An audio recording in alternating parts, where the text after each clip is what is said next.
bus įdomu, kam neįdomu, nesvarbu. Vienu žodžiu, turime Volvo 50, dingsta trauka.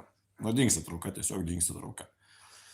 Ir ką, galvoju, reikės pjauti lauk PDF-ą, katalizatorių, programuoti, taip toliau, uždaryti AGR-ą. Bet kągi mes šiaip pradėjus ardyti, pasimatė visos bėdos. Aišku, gerai, kad čia mes reikėjo pakeisti generatorių, nes generatorius buvo numiręs. Taigi pasirodė dėl ko bėdos ir dėl traukos.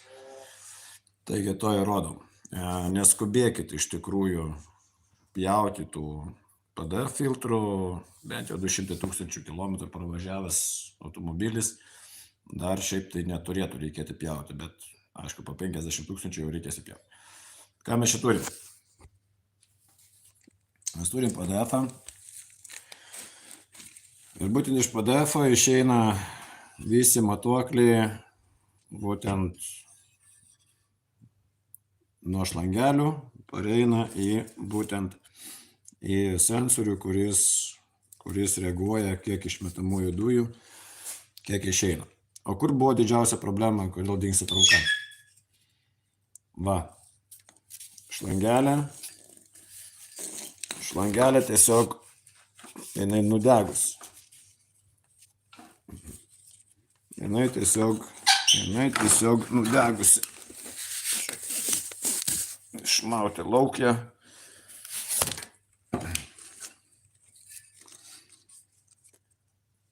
Matot, kaip jinai tiesiog ištirpusi nuo karščio. Jinai tiesiog neatlaikė viso šito karščio. Nežinau, čia gal buvo keista, nebuvo keista, bet pagal mane, kad čia viskas originaliai buvo padaryta. Jinai tiesiog suturnyja. Ir būtent čionais nebedavė jai šitam sensoriui nebedavė tikslaus išmetimo, ir todėl dingdavo trauka.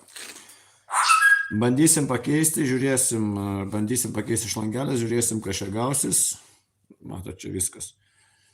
Prapūvė, prakirmyje. Niekas nepjautų, niekas nedarytų. Taigi, bandysim, pakeisim, žiūrėsim, paskui parodysiu video, ar tikrai pasikeitė viskas.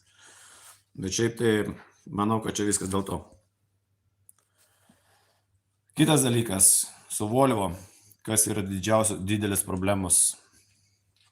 Trauka, sakykime, užsidega visus lemputės, ten nebeveikia magas, neberodo spidometras, dar kažką tai.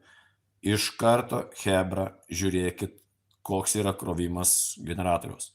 Nes kol aš išsiaiškinau iš tikrųjų su šitą Volvo, dar su praeitą, ta pati buvo problema. Generatorius kraudavo apie 18 voltų retkarčiais